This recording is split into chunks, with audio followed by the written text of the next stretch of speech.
30 नवंबर 1949 को ऑर्गेनाइजर, जो आरएसएस का प्रकाशन पब्लिकेशन है, उसमें एक लेख लिखा गया और मैं उस लेख के 3 या 4 लाइन पढ़ना चाहता हूं। 30 नवंबर 1949 को, यह अंग्रेजी में था, मैं हिंदी में पढ़ूंगा और उसका अंग्रेजी का अनुवाद भी करूंगा। ये लंबा सा है, मगर ये कॉपी भी आपको दे दूंगा। ये ऑर्गेनाइजर का है, ये कोई फेक डॉक्टर नहीं है, ये ऑर्गेनाइजर का है, मेरे ऊपर कोई केस नहीं लग सकता। हमारे संविधान में प्राचीन भारत के अद्वितीय संवैधानिक विकास का कोई उल्लेख नहीं है। मनु के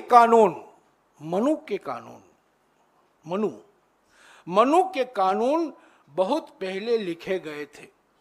आज तक मनुस्मृति में बताए गए उनके कानून दुनिया की प्रशंसा पाते हैं, लेकिन हमारे संवैधानिक पंडितों के लिए इसका कोई मतलब नहीं है। यानी कि ऑर्गेनाइजर की आलोचना, आरएसएस की आलोचना थी कि ये संविधान मनुस्मृति के आधार पर नहीं बनाया गया है, ये बहुत प्रगतिशील संविधान है, मनुस्मृति के आधार पर नहीं बनाया गया है, मनुवादी सिद्धांतों, मनुवादी आदर्शों के खिलाफ है। ये 30 नवंबर 1949 ऑर्गेनाइजर में लिखा गया है और ये आरएसएस की पत्रिका आज भी है, आप जानते हैं।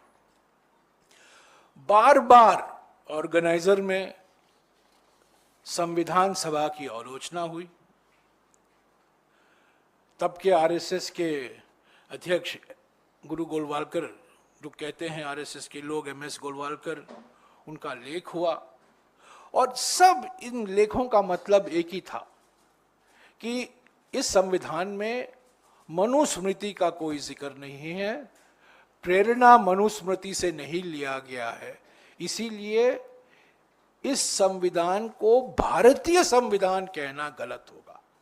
ये हमेशा आरएसएस की टिप्पणी रही है और अंबेडकर, खास तौर से बाबा साहब अंबेडकर को निशाना बनाया गया था। बाद में 1960 के दशक में दीनदयाल उपाध्याय, जो एक बड़े व्यक्ति हैं आरएसएस के लिए, बीजेपी के लिए, उनसे आज भी लोग प्रेरणा लेते हैं। दीनदयाल उपाध्याय जी ने इस संविधान की कड़ी आलोचना की।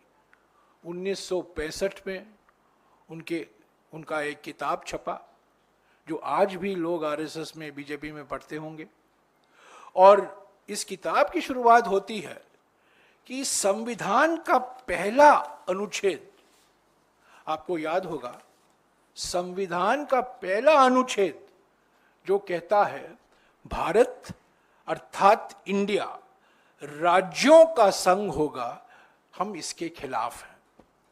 यानी कि पहले अनुच्छेद से ही दीनदयाल उपाध्याय जी कह रहे हैं ये हमारे लिए, हम स्वीकारते नहीं हैं, क्योंकि भारत अर्थात इंडिया राज्यों का संघ होगा, हमें बहुत आपत्ति है इस अनुच्छेद से। वो ये मानकर चलते थे कि राज्यों की कोई भूमिका नहीं है, हमारे देश में सिर्फ संघ की भूमिका होनी चाहिए।